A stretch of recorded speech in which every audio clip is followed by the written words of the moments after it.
InkDifferent Studio. Pick up your brush today.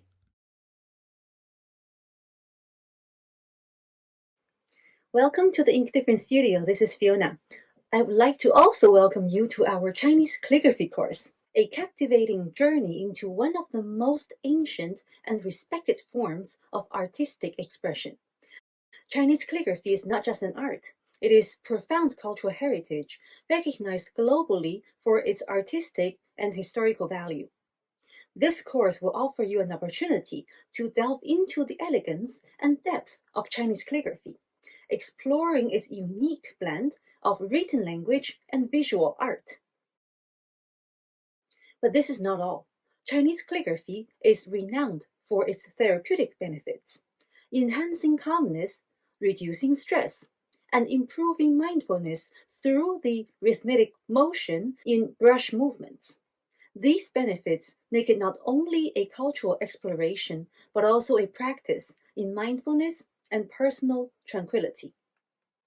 Our course will feature the classic Chinese text, the 1,000-character classic, 千字文. This text is not only a cornerstone for Chinese calligraphy training, but also a rich source of history and philosophy, making it perfect for both beginners and seasoned enthusiasts. The 千字文, translated as the 1,000-character classic, is a unique Chinese poem used as the premier for teaching Chinese characters to children. It is renowned for its ingenious composition, wherein none of its 1,000 characters are repeated. Composed by Zhou Xingsi during the Southern and Northern Dynasty, around the 6th century, the text is not just a linguistic tool, but also a collection of moral and philosophical teachings. The 1,000-character classic has been used traditionally in Confucian teaching, providing a fundamental literacy resource that also encapsulates essential elements of Chinese culture and wisdom. Each line consists of 4 characters, with the lines grouped into sections for easier memorization. The content covers a wide range of topics, from the basics of the cosmos and the natural world to the principles of human conduct as the fundamental of statecraft. This text not only helps in learning Chinese characters, but also in appreciating the depth and breadth of Chinese literary tradition and cultural values. It has been an important educational text in China and other Eastern Asian countries, influenced by classical Chinese culture. Join us as we trace the strokes of history and artistry in our journey. Whether you're looking to broaden your artistic skills or immerse yourself in cultural heritage, this course promises to be both educational and enriching. Also, do not forget to follow this channel for our regular course updates. In our first session, you will find a more detailed explanation of the required material. Please refer to that for additional information. If you're in need of art supplies, feel free to visit my shop. I personally curate each product with care, ensuring that they meet high-quality standards. Rest assured, I only endorse the items that I wholeheartedly stand behind, drawing from my extensive art training and experiences since the age of 5. So, if you require such supplies, please consider supporting me. With your help, I will be able to create more comprehensive and improved courses in the future. You can find the shop link in the description below. Today we're going to continue with the learning and writing of the 1,000-character classic. What are the new characters of today? Let's go find out. The character Lin means fish scale. The character Lin first appeared in seal script. Its structure is composed of the fish radical, indicating its association with fish, and the lin component, which provides the phonetic sound and also conveys the idea of scales glimmering with a phosphorescent sheen. In the system of the 6 categories of Chinese characters, 六书, this character is both phonetic semantic, 形声, and ideographic, 会意. It has a left-right structure. The character qian means to dive, to hide, or to go underwater. It first appeared in the bronze script. The character was composed of several elements that conveyed its meaning and phonetics. In the bronze script, the character had a more pictorial representation, where the components were more clearly recognizable as separate entities. The left side of this character qian is a water radical, which is a simplified version of 3 dots or wavy lines.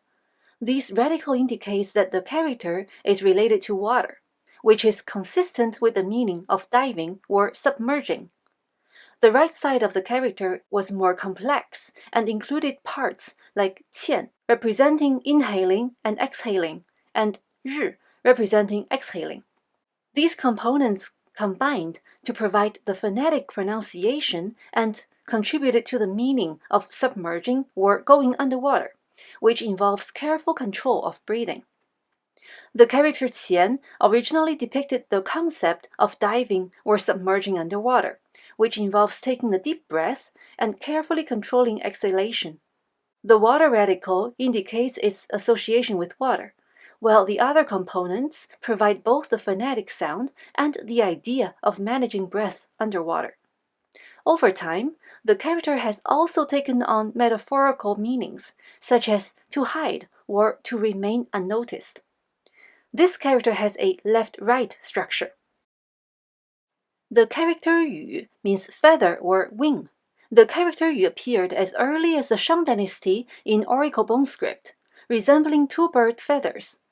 Each feather typically has a central shaft, the feather's quill, with downy structures, feather barbs, growing on both sides. Some people believe that the Oracle bone script character yu depicted a bird's wings instead.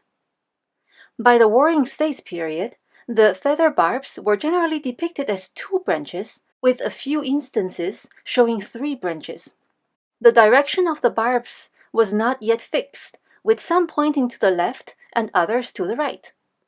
In the later development, the feather barbs were standardized to point left, inheriting the 3-branch structure from Warring States script. During the transition to clerical script, the character underwent changes in stroke styles based on this standardized structure, with the number of feather barbs reduced to 2. In regular script, the character evolved into its modern form as yu. It has a left-right structure. The character xiang means to soar or to fly in a circular or gliding manner. The character xiang first appeared in the seal script. It is composed of 2 primary components, yu meaning feather or wing, and yang meaning sheep. In the seal script, the character was more pictorial and had flowing, continuous lines. The yu component on the right side clearly represented feathers or wings, indicating the connection to flying. The left component, yang, served as the phonetic element, though it also carries some semantic weight, possibly suggesting elegance or lightness. This character has a left-right structure. In summary, lin means scales, often used to represent fish or other scaly creatures. Qian is to dive, to hide, or to go underwater. Yu means feathers, often used to represent birds or other feathered creatures. Xiang means to soar, to fly, or to glide in the air. Lin qian refers to fish or other scaly creatures diving or swimming underwater. Lin represents fish, and qian indicates their movement underwater. Yu xiang refers to birds or other feathered creatures soaring or flying in the sky. Yu represents birds, and xiang indicates their graceful flight through the air. The phrase 鳞潜羽翔 is part of a poetic line that captures the harmony and order of nature, where creatures with scales, fish, move in the water, and creatures with feathers, birds, soar in the sky. This contrast between the movements of aquatic and avian life reflects the natural balance and the distinct realms of different creatures. The phrase illustrates the ancient Chinese worldview, where everything has its place and function in the natural world. Fish are meant to live and move in water, while birds are destined to fly in the sky. It emphasizes the idea of harmony in nature, with every creature thriving in its appropriate environment. Now, let's explore how these characters are written in the 3 scripts. I'll start by practicing with you on the water writing cloth, and then I'll demonstrate using ink and raw rice paper.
As we wrap up our session, I hope you found it enjoyable and insightful.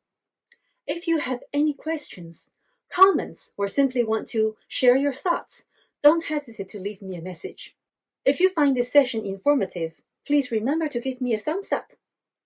Also, be sure to subscribe to this channel so you don't miss out on our future sessions. Discover, learn, and create with us as we bring the best of Chinese culture to the world. Join us at InkDifferent Studio, where art meets heritage. Thank you so much for joining us, and until next time.